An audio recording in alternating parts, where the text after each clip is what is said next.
What's going on, everyone? Welcome into the Cards Hub postgame show here on Sports Hub STL. Cards win 4-2 for their seventh straight win, knocking off the Washington Nationals. Chris Pelikan with you, Matthew Rocchio as well. Again, seventh straight win.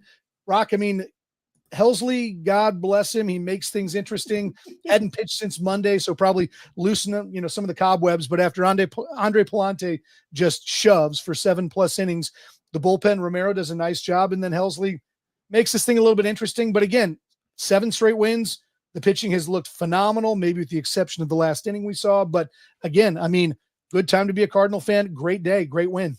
Absolutely. Yeah, a lot of things to hit here. Palante, the Hley making it interesting. But hey, for me, I grew up watching Jason Isringhausen, one of the Cardinals all-time saves leaders, and he always made it interesting, and he's one of the greatest ever. So sometimes you just gotta play the hand that's dealt to you. He eventually gets out of it. He was in some sticky situations. I'm not going to dive into my tirade about how this is why relievers are volatile and how this is how you got to make a decision early on. That's not the time for this. The Cardinals have won 7 straight. They're 2 games over 500. The starting pitching staff inexplicably has actually gotten better than it was in early April when it seemed like it was well surpassing expectations. And the offense continues to at times pop when it needs to. Victor Scott, another big game. Alec Burleson's getting things going. Wilson Contreras only got 1 hit today, but he continues to get going as well. This is the Cards Hub postgame show. It's brought to you by HotShots, St. Louis's home for all the games all the time since 1990. Find yours at hotshotsnet.com, and by DraftKings. The crown is yours, and this is your show, folks. So jump into that YouTube chat. Want to see your comments. Matt, Rock, and I will be kicking those around the entire time here. So please jump in, and while you're down there, hit that subscribe button, hit that like button, do us a solid on that one. So Cards win 4-2, 7th straight win, as we mentioned earlier. Andre Pallente, I guess, has got to be sort of the story of this game. Again, a guy who finished last year on a pretty high note. Questions: is this guy somebody who we need to, who is a reliable third, fourth starter in your and he continues to go out there. And again, the Nationals lineup is not the toughest lineup this team will see, but all he did today was everything he was supposed to do. Got ahead in counts, buried the sinker, a lot of soft contact, until Dylan Cruz had some hard contact. But Andre Pallente, again, sort of solidifying his spot as, if we were asking if this guy belongs in a major league rotation for the next 5 to 7 years, it's hard to say no, because when things are right for him and that sinker's playing, he's a good version of Jason Marquis, to throw another old time term at you. Like but a guy who just sort of does what you need to do. I don't know that he'll ever front a rotation, but boy, this is the 4th or 3rd starter on a good team. And Palante was really, really good today. 7 1/3, 5 hits, 2 runs, struck out 7. Yeah, his problem is just he allows too much good contact, and that's my big thing with Andre Pallante. There's only been 1 game this year where he hasn't allowed multiple extra base hits. And that's there's 2. One of the games he allowed 1 home run. Another game he allowed no home runs, no extra base hits. That's his shutout earlier in the season across 7 innings. His only other 7-inning appearance. Not trying to crap on Andre Pallante. It's just today was another game where it's just this. He is what he is, and what he is better than I ever thought he was going to be. And what he is a very solid back end starter for the Cardinals, and they're going to need that to kind of fill out this rotation for the next few years. And knowing that you have a guy who can give you quality start after quality start after quality start, even if it's not mowing people down, but having a guy, just he's going to be a high end 4, a solid 3 for you in your rotation over the next couple of years. That's a fantastic thing. I think sometimes when we get with projections, and I think especially now fans, they get to this point where it's all or nothing. Either the player's a superstar or he's a bust. Sometimes you just develop a really solid player who's useful for you for 5-7 years until, maybe arbitration hits and that next contract hits and it's a little bit too big for them being a solid player and somebody's going to overpay them. But that's what makes a roster great. And so I think Andre Pallante just keeps solidifying himself like that. Yeah, and Rock, and I'd look at him and say, I think he'll enter arbitration after this season, if I'm not mistaken. And he's a guy you got 3 years of control on, probably at reasonable numbers, because again, he'll never be a stat guy, right? 7 strikeouts today were great. You look at Palante and you think ideal Andre Pallante is probably a guy who wins 10 or 11 games, is striking out 7 per 9 type thing. And then, those aren't the guys who kill it in arbitration, but they are the guys who, if you front him with better guys, I mean, this is a low-cost guy who can be your, like you said, a high-end 4, maybe a solid 3. And I mean, they have to feel good about what they've got with him because, again, I mean, he's not somebody that you have to invest. I mean, the Cardinals have been spending $12 to $15 million a year on the, Steven Matz of the world, who you were hoping were going to be solid 3s and that sort of thing. And now you got one who will probably make, over the course of the next 3 years, just arbitration numbers looking, probably make a total of about $15 million over the next 3 years. And he's a good, solid innings guy. So again, I mean, we've talked a ton about how this year's about discovery. And, I'm not sitting here saying I'm ready for Palante to go start game 1 of a playoff series for me, but these are the guys that the Cardinals, for all of their success, we can go through and talk about the Garrett Stevensons of the world, the Jason Markey, all these guys who just came out and pitched 5 or 6 good innings a game, gave their team a chance to win. When the offense was looking good, then they'd rack up 10, 12, 14 wins in the season. I mean, this is a good depth piece, and his last few outings have been fantastic. So, hard not to feel good about Andre Pallente today. Yeah, I mean, again, he is what he is, and what he is a damn solid pitcher for you, and that's what you're going to need. Because of what happened at the end of the game, we're getting a lot of comments. Ryan Hley, we got to feel good. We got to feel bad. All right. Hley just can't throw strikes in high-pressure situations, unfortunately. Good win nonetheless. I think that is the definition of a very short area take, considering he's just a fantastic player. And yeah, he was a little bit wild today. But I'm just taking a look at his baseball savant right now because it just hit. He got 3 swings out of the zone. Batter took 13 strikes. Batter swung at 9. I mean, listen, you can complain about the little itty bitty things with Ryan Hley, but when you get down to the nitty gritty of it, he's a fantastic pitcher and he gets things done in the end. I know you don't like it, but I was there when people bitched about Isringhausen, even though you would get the job done. And I feel like you're not wrong. People saying that, he scares you, Space says, let's go. Even if hell scares the heck out of us fans, people are saying, True. Because of the situation, you got to move Hley and things like that. I think there's just a little too much. We can find a middle ground here, which is that he probably makes you a little bit nervous, but he gets the job done, and every number tells you that more often than not, he's going to win the matchup.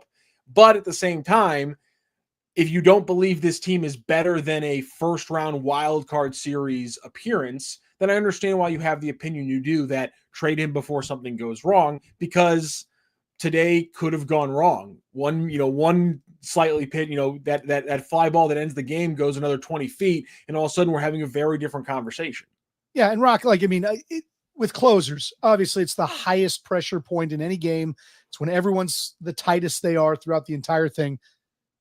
So you understand why the microscope is so fine, why the spotlight is so bright, and there are very few Mariano Rivera's in the world who pretty much night in and night out got the job done. There's very few vintage Aroldis Chapmans or vintage Billy Wagners or these guys who they cleaned it up, right? So, but at this point in time, if you're looking in Major League Baseball, are there better closers than Ryan Hley? Yeah, there are. There's not a lot of doubt about that. Having said that, go be a Yankees fan. They traded a lot to get Devin Williams in the offseason, and this guy's now pitching in the 7th or 8th inning for them. It's what happens in baseball, right? Josh Hader's not the same guy he was a few years back. But I think that the funny thing, and this is an important question because it seems like we're getting a lot of comments in this thing, and I'd love your take on it, Rock. So we talk about trading him, right? And there's been multiple points throughout the, last year at the trading deadline, the off season. Should they trade Hley?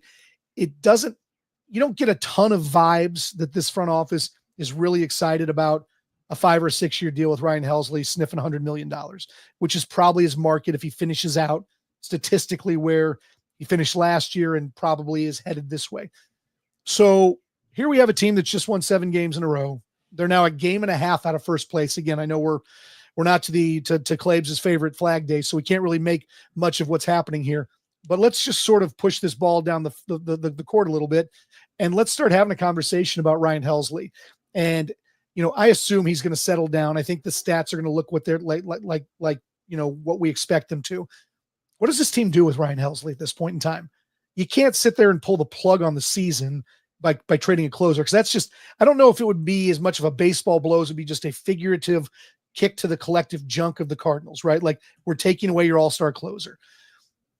But to the point that a lot of people in the chat right now are making, his value is super high. There's going to be a huge market for power right-handed relief. And again, we talk about the Yankees. I mean, I know that I can't remember which guy it is who's already talking about the Phillies is a great fit for him because the Phillies have no right-handed power relief, and the Phillies have a pretty good farm system with some pretty nice names in there.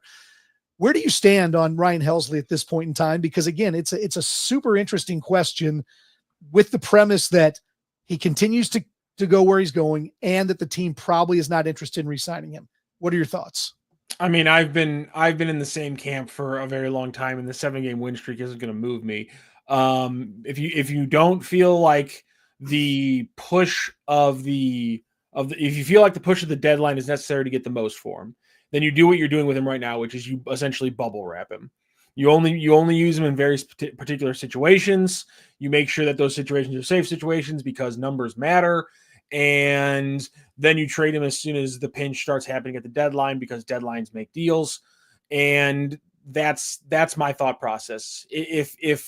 Now here's where the numbers actually kind of break against me, which is my thought process is, do I think the Cardinals are more than a wild card team or a wild card round team, I should say? And my answer would be no, not really. I don't think they're much more than that. Even I can't imagine the pitching getting everything goes well. Well. This. Yeah, I just don't see them being that much more than that.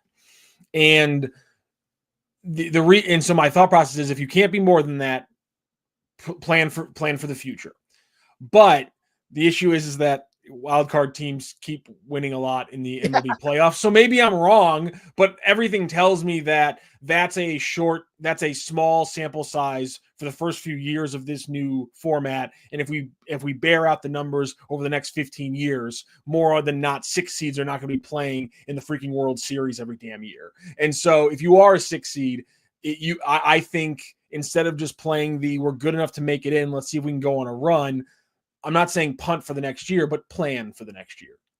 Yeah, and that's fair, but I also think too, we got to factor in attendance. I mean, my gosh, right? Like, I think we're going to start seeing the next time that they're home, I think we'll see more people at the games, schools letting out. The team looks like, again, and we'll talk about this as we move forward, but this is a good team. Like, in some areas, they have exciting players. They've got people that I think that this town can rally around. So let's just say they get a great offer tomorrow from the Phillies. You sit there and you go, boy, like, what is the message that gets sent? And I'm kind of on board with you on this one, Rock, because I just don't think that Hley's the guy that they need to invest in long term, sell high. Let's make this. Let's do a stock thing here. Having said that, boy, that would just be seemingly something that would take this feel good story of 7 straight wins, a team that is on the right side of 500, a team that is sniffing first place, and sort of just suck the air out of it. I feel like that's got to be the major component at this point in time. Not so much what I think you and I understand to be probably the best baseball move. What do you think? Yeah, I think I mean, that's the thing is we're playing with numbers. We're doing MLB The Show stuff over here. We're not, we don't know the exact kind of things in that moment. We don't know what kind of backdoor conversations that John Mozeliak or Chaim Bloom is having with the other people in baseball about their need and those kind of things. That's always kind of the things where the unknown variables that we're just kind of playing with. And so I agree with you. There are, to your point, that not only that, but there are probably a lot of conversations in very particular variables that we don't think about because it's not, we're not staying up till 1 a.m. sitting, in bed, not being able to sleep because we're like, how much is this going to break things? That's something they got to think about though. Yep. All content on Sports Hub STL is presented by DraftKings. This is the Cards Hub postgame show. It is sponsored by HotShots. Folks, jump into that chat like many of you already have. Let us know your thoughts on this game as the Cards win their 7th straight game, 4-2 final score over the Washington Nationals. And while you are leaving that comment, please go ahead and hit that subscribe button, that like button. That would be doing us a really, really good solid on that. Let's talk about some good stuff from this game as well, Rock. Victor Scott. Let's hit this space comment really quick. This is good because I haven't heard this opinion yet in this discussion, which is even if we are in contention, would legitimately consider a deadline trade for Hells, similar to how the Rays do and still improve to still perform similar to before the deadline. Risky, but worth it. I have 2 points on that statement, which is one, Chaim Bloom's here now. Just the fact that he brought up the Rays. And two, how much does the eureka moment of Gordon Graceffo as a reliever now potentially give them the runway, if you will, to use their terminology, to trade Orion Helsley because they now have Gordon Graceffo and Nick Jensen kind of already on my wavelength there. Your thought about, even if the Cardinals are in a playoff position, moving Helsley and maybe going with a Gordon Graceffo in that spot? Such a big risk, to throw somebody like him. I mean, he obviously looked good the other night. Truth be told, before the season, I thought they should have traded Helsley in the offseason and made Liberatore the closer, because his best moments as a Cardinal, with minor exceptions, had been out of the bullpen. And, you always do the calculus when it comes to pitchers moving from the starting rotation to the bullpen. I mean, Helsley or Liberatore sits at 95, 96 right now. Him coming in on short stints, he's probably a 100-mile-an-hour lefty with a hammer curve. Like, I always thought this was going to be. Now, clearly, they've played it well with Liberatore. He looks like he's potentially close to a front-end guy in the rotation as he's rounding things out. But with Graceffo, yeah, he looked really good. He looked really good in his short burst. Kyle Leahy has looked good in limited action here. Jojo Romero's a guy who does have late inning, possibilities. But again, from a pure baseball standpoint, which, you talk about the Rays. Rays fans are conditioned to accept the certainty that their teams will not re-sign players. It happens so rarely with them. You're right. So it's time to break Cardinals fans. It's time to break Cardinals fans. You know what? And this is the tough part about this, because I have this Pollyanna view that this thing goes pretty well this year. Maybe they don't even trade Helsley, but what that leads to is good attendance down the stretch. We realize that Mason Wynn is a great building block, that Victor Scott is a great building block, that, whoever else, we've got a future rotation with Liberatore and Palante a part of it, these sort of guys. And then they make the smart offseason moves where they start investing in higher level players to fill in that middle of the lineup, or maybe that front of the rotation. That's my hope. I just never want to end up being Tampa, because the truth is, no matter how good Tampa ever was, those fans knew that no matter, we've got so-and-so, he's going to get traded as soon as he gets close to arbitration, or he's a year or two in. Like, you can't get to that point. I love the concept with Bloom, with Tampa. Tampa has always done a really, really good job with such limited resources. They've spent them perfectly, but I just think that the Cardinals are on a different wavelength. The Cardinals will get 40,000 at a game when they're a good team. Tampa, we've seen 10,000 in that dome, pre-playoffs with teams that were sniffing first place. So I don't want to, I like the concept of being very smart with your money, developing the way they do it, but the Cardinals have got to be more than that. They've got to do that and then fill in with the pieces that they need to become, not only a contender, but a favorite for postseason play. Yeah, I think that's fair. I think there is a economic reality that is going to settle in the next 5-10 years, I think, for the Cardinals. And I think and it might change, because maybe the new TV deals, the local deals kind of being re-emphasized, and the MLB control of it. Maybe if the MLB does go with their whole plan of taking over everything and having one studio show, and if this works, and all of a sudden, some of that $60 million guaranteed that they had on the books every year, maybe that's back. But the fact that it's not there anymore is going to affect things, as is losing $800,000 from your attendance count. And I don't disagree with that point. Having said that, with very few exceptions, everyone's local TV contracts are going in reverse. So again, it's more of a sliding scale to a degree. Obviously, the Yankees and the Dodgers and the Mets will get any players they want every year. We just accept that reality. That's going to be the truth, whether the TV contracts change or not. But I mean, we saw the amount of cancellations that Diamond Sports did with local TV deals. There is not going to be the same money. I completely agree with that, but that's going to be across the board. I think we will see general reductions on second tier free agents moving forward because of that. So, I don't know. I still think that this team is going to produce enough revenue in order to be closer to what they were than what they are right now. I don't see this team moving forward long-term as a sub $100 million payroll team. I even economics aside, I just don't think that that's the direction. I think that they just have got, and they have to know that the second they put a good program out there, they're going to get lots. The revenue will come. They will get 40,000 a night. They will draw 3.2 million. Ballpark Village will do what it does, So I don't know that I accept that it's a reality. I agree with you that the local TV thing as a whole is going to be a problem, but I think it's not just their problem. Can I throw out one other thing? Does a generational change in the ownership side of things, does that put a little fear of God in you? Because it's not like that's never been a weird thing in American sports. 1,000,000%. You never know, right? Yep. Like, again, I mean, it's every day that a new owner's announced, it is rainbows, puppy dogs, and ice cream. Everything is great. This guy is going to be the one who does this.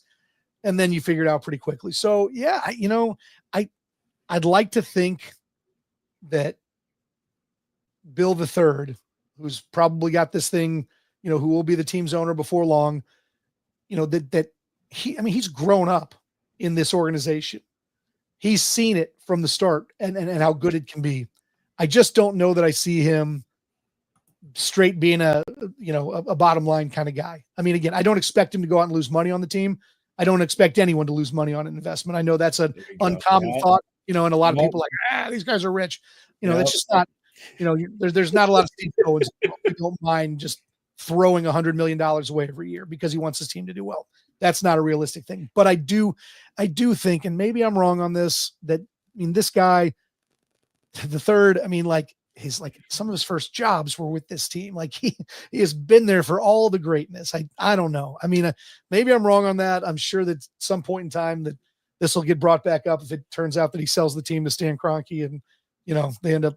Clip that off, ladies and gentlemen. Chris Pelikan. No, I'm just messing with you. I don't know. What do you think? What do you think about that? I'm curious. My thing is that Bill the Third has been working on the business side for a long time. Yep. And so he knows it like the back of his hand.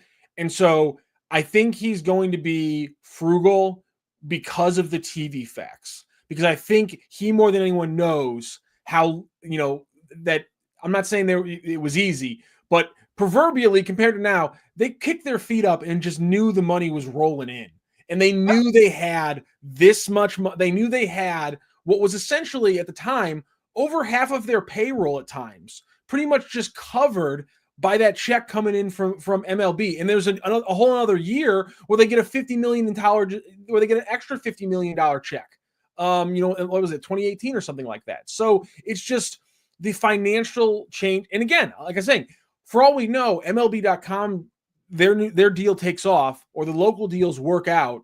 And they are able to recoup. It probably won't ever get to that guaranteed $60 million. But if it gets to, if they can make 30, 45 million, then I don't think things will change. But I do think when you look at a guy like Chaim Bloom, I don't think the natural inclination because of what happened in Boston is that people want to say he's going to be a GM who's cheap. That's not a real thing. He's going to be a GM who's smart, which is what I'm happy to have. And we can get into the whole comparing balance sheets thing that I don't know why people do it so much, but it's inevitable and we'll have to deal with that. We can talk about an actual positive if we want. Actually, first I want to talk about Justin Hutchins for a second. Palante had a 7-inning shutout, his third start of the year, just mowed people down. It was also against a bad team, but come on now. Let's give the guy a little credit. What am I talking about? That was the Phillies. Yeah, he mowed down the Phillies for a 7-inning shutout. I'm going to go with that being his best start of the day. And while we're talking about some positivities, I pulled this because I wanted to talk about it because Bernie Miklasz earlier this week on Sports Hub STL had a fantastic video about the superstar that is budding in front of our very eyes this year, and that is Victor Scott II.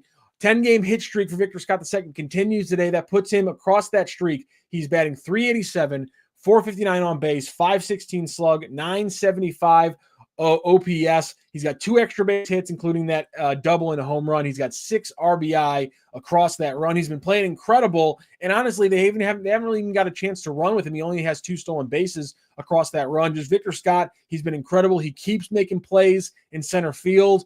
The Cardinals have really, they've hit a home run with this guy. And there's no doubt about it. And, I think we were all expecting that this could have been Jordan Walker's year to become, the Robin to Mason Wynn's Batman or vice versa. And it's looking like Victor Scott's the guy, and again, this is this guy who give him all the credit in the world. Like, we talked a lot about Mason Wynn turning himself into a good hitter. And he and him moving to the second hole in the lineup this year, he's kind of gotten through that slump. But when this guy first came up a couple years back, Mason Wynn, you saw a lot of struggles with the bats. Like, you and I made the comparison with a young Mason Wynn and Yadier Molina when he first came up, right? And then Molina spends the next 20 years making himself to be a serviceable, if not high level hitter. I look at Victor Scott and how bad it was to start last year, and instead of that guy, putting his tail between his legs and going and saying, I can't hit at a major league level, what did that guy do? I mean, he's worked his tail off. He has gotten to a point where he is serviceable is not even the right way to put it. I mean, he is a really effective hitter. You don't know that the slug will ever be there with that guy, but I mean, he does everything else the right way. And on top of that, this is why I feel good about the future of this team. This is a guy that you want to build around from a marketing standpoint. I mean, him and Mason Wynn are these gregarious, effervescent, fantastic people, young guys who you can build a team around from a leadership standpoint. And so, yeah, I mean, it's been a lot of fun. Everybody was intrigued by his speed last year. He had in 2023, he had 110 stolen bases in the minors, and everyone's going Vince Coleman all over again. And you know what? His game is not far off from Vince Coleman's. And I think you can make a case that, fine, maybe that doesn't play the way it did in the 80s in terms of the game. But I mean, you put this guy in your 9-hole for the next 10 years. And I mean, that is just, we got to get some people in the middle of this lineup to drive people in. I don't think there's any doubt about that, but they are getting the pieces who are going to get on base, who are going to do, again, the defense is fantastic. I mean, he's a winning player. No 2 ways about it. You and I have had conversations about extending guys long-term very early in the thing.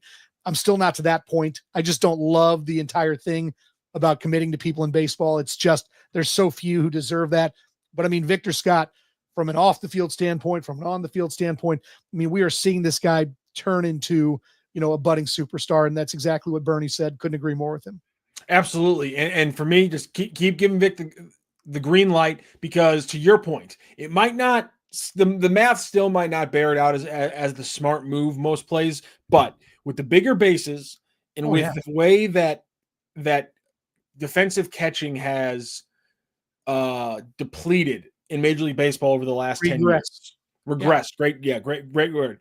I think of it, and I used this with Randy on the morning show a couple weeks ago. I think of it kind of like how NFL teams all dropped their linebackers down to 212 pounds so that they could play these, pass defenses. And then everyone last year in the NFL figured out, what if we get running backs again and we run over the 212-pound running linebackers all day long in the run game? And this is the running game right now in baseball. Catchers aren't good at throwing people out. The bases are bigger. Pitchers now, you essentially, the way Vince Coleman put on it when we had him on one of the first weeks of Sports of STL, he's like, you get a starting clock essentially. Get him to throw over twice, and now you got a starting gun for second base. So how many bases he is stolen with that? Yeah, you have all. Oh my God, he would have murdered people. 200. Jesus, 200 if he would have had that. So you have all these things in favor of running. So run VS2 all day long, and 3 or 4 years when the game catches up and you got to zag again, well, then he's a more mature hitter. He's hitting 280, and you don't need him to be the stolen base guy anymore. Right now, the arc of baseball is almost lining up perfectly, potentially, for Victor Scott II's career arc, and I'm excited to see it. Well, and let's be honest about this too. If we're going to sit here and talk about where this team is deficient at this point in time, right? The pitching's been fantastic. The defense has been really, really good. The team is making contact, but they're not slugging. So, I mean, what do you got to do if you're not slugging? You got to put guys in scoring position. Cardinals today, 1 extra base hit, a double, right? That's fine. I mean, again, I don't know that it's a long-term play to not have somebody in the middle of the lineup who you feel good about being a 30-plus home run guy, a 500 slug type guy to do that sort of stuff. But right now the Cardinals don't have that guy. And Jordan Walker isn't looking like that guy. Nolan Gorman is not looking like that guy. Nolan Arenado's having a nice season, but I think we've seen the best of that's in the rearview mirror at this point in time. So you're 100% right. Let the guys put themselves in scoring position, because you know what, the team might only end up with singles, right? And again, if you got a runner in scoring position, that works, but it doesn't work. We know he can do it. We know he can go from first to home. He's done it. That's the truth, right? I mean, obviously, scoring position might be first place for Victor Scott. So you said something there that I wanted to touch on, because what you were saying there is exactly what Baseball Moron was hitting on. Baseball Moron with the I guess idiot savant kind of hitting on a great point here. Mason Wynn is great, but he's not Batman. At best, he's Robin. If Walker isn't going to be Batman, the Cardinals don't have a potential Batman on the roster. I will say it doesn't look like Nolan Gorman's going to be Batman either.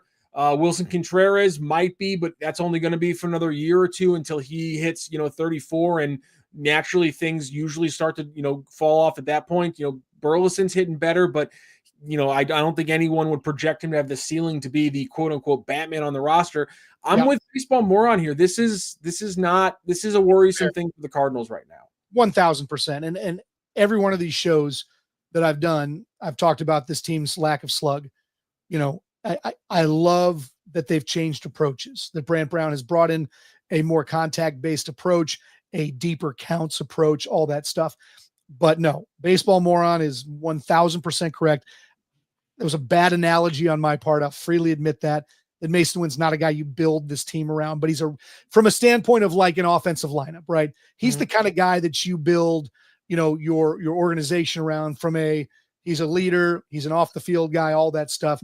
But I never expect Mason Wynn to be much more than in his best, he's a 270 hitter who's going to slug in the, hot low fours, maybe if you're lucky, might be a 15 home, so again, he's a franchise centerpiece in the same way Ozzie Smith had the potential, and that's, I'm probably going a little far on that as well, just from the standpoint that the game was so different and Ozzie changed the game with his defense.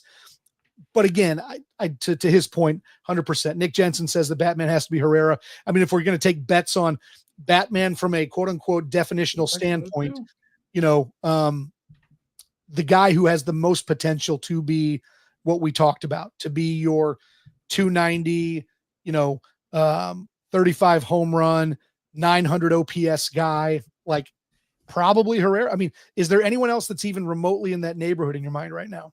No, there's a lot of guys I can project to be solid, 5-6 hitters, but true 3-4 middle of the order hitters.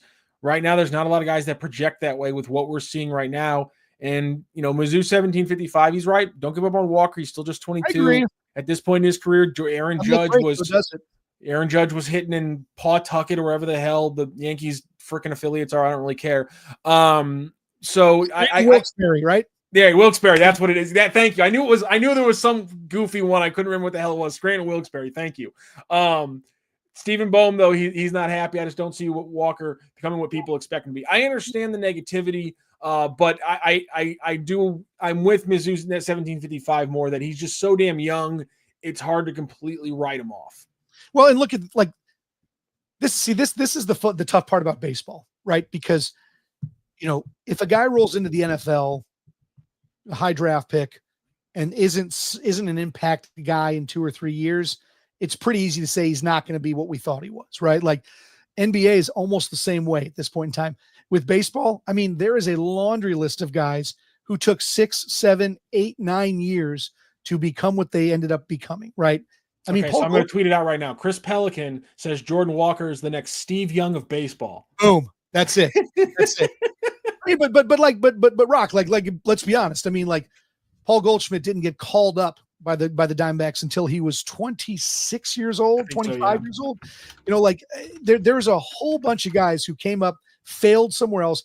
I mean, like, and I'll be honest, you cannot, as an organization, if Jordan Walker gets through this year and is a sub 200 hitter with a slug in the high twos, you cannot realistically expect to sit there and say he got 600 at bats this year. This is what he put out. We have to have more patience with him. Okay. Like at some point in time, you are your numbers. It was the thing that blew my mind about Dylan Carlson when he was crying to a beat writer about not getting an opportunity after he had 1,200 at bats with the Cardinals. Okay. Yeah. And I'm going like, at some point in time, you've got to produce. And I could see Jordan Walker being a guy who has a really down year, ends up getting sent back down. You look at this thing at the end of the year, he had 450 at bats, or they keep playing him, whatever it ends up being. And, they finally say, hey, maybe we can get a little bit of something, Tampa's going to be the one that resurrects them. We trade him, we get something for him. And then in 4 or 5 years, he's a middle of the order guy, it's not beyond the realm of possibility, but you just can't keep a guy on your team if he's hitting like this. This is the bigs. If we want to get really just nerdy about it, the one thing that you can kind of rationalize your point of like giving him the long arc, he's 6'6", 250, and he has a bat speed in the 99th percentile of Major League Baseball. It's just, you can't blame a team at any point for saying we're going to keep giving this guy a chance. Just because that's you can't. It's hard to get. I think you can after 600 at bats and a 200 batting average and a sub 300 slug. I think you can. Just me. I just think when you just keep thinking, if we can just get him to square up if we can just figure out a way to get him to square up the ball where he is in the 1 percentile, for balls squared up. If he can just square it up, laser show. And so I can't, it is kind of like going back to like other sports analogies. Just the guy's got a cannon of an arm as a quarterback, and you're like, if we can just get him to accurately put it 6 yards into a guy's hands without it bouncing off the hands and into the defenders, we'll be great. If Cam Newton can just take a mile per hour off the ball, we'll be fine. But he can figure out how to find the safety on every play. It's great, Yeah. So no, I mean, and like, this is what this year is supposed to be, right? The long runway, make your adjustments. I don't know. I mean, at some point in time, you got to know what the guy is, right? And if he is just down on himself to the nth degree because of how little he's producing right now, then you make the move. You put him down. You try to get him some confidence. Again, there's a lot invested in the guy. I completely agree. The tools are different. There's no two ways about it. But at some point in time, you've got to produce. Has to happen. One other thing that you have to do is DraftKings. We got to talk about that real quick there, Rock. So I want you to download the DraftKings Pick 6 app now. Use the code STL Sports. That's code STL Sports for new customers to play $5. You get $50 in Pick 6 credits, better payouts, bigger wins, only with Pick 6 from DraftKings.com. The crown is yours. Gambling problem? Call 1-800-GAMBLER. Help is available for problem gambling. Call 888-789-7777 or visit ccpg.org in Connecticut. Must be 18 and over. Age and eligibility restrictions vary by jurisdiction. Pick 6 not available everywhere, including New York and Ontario. Void where prohibited. 1 per new customer. Bonus awarded as non-withdrawable Pick 6 credits that expire in 14 days. Limited time offer. See terms at pick6.draftkings.com/promos. I say, Chris, we're looking at my Pick 6 for tomorrow. Okay, what do you Cardinals. I gotta say, I'm gonna go against Miles Michaelis because the numbers just still say that he's gonna have another bad one, I think. So we're gonna go lower on strikeouts for him. We're gonna go higher on Mackenzie Gore because lefties terrify me. And I'm gonna start off with that one. It's just a low one right now, just 4x, I think, right now. And we'll edit that one as we go. Maybe add to it as we build for tomorrow's Pick 6 with the Cardinals and the Nationals, as the Cardinals will go for the sweep. Yeah, and going for their 8th straight win, like you said, Miles Michaelis on the bump. Been a fun talk here, Rock. I mean, obviously this has turned into Jordan Walker and Batman talk all day, but I mean, again, that's what we do on this fine program, And again, hey, Cards are just stuck in the middle of a ho-hum 7-game winning streak. There's nothing fun to talk about like that, But no, I mean, again. We're kind of coming up on it a little bit here, but been great running into getting the comments from you, the viewers, on this one. Love the thoughts on Jordan Walker. Rock, what do you got?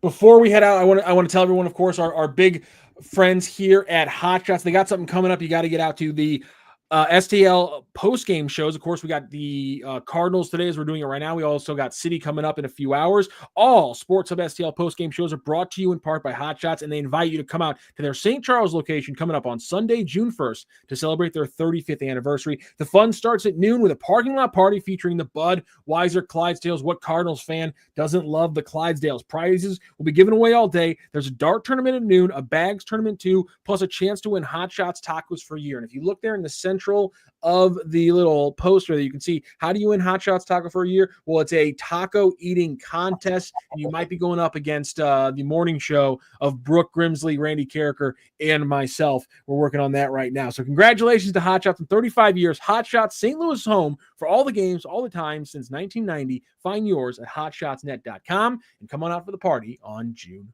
1st. Man, Rocks, Randy's like a skinny little thing these days, man. I don't know how many tacos he, I'd say like 1995, Randy probably had a pretty good shot at this one, but he's just a shell of himself.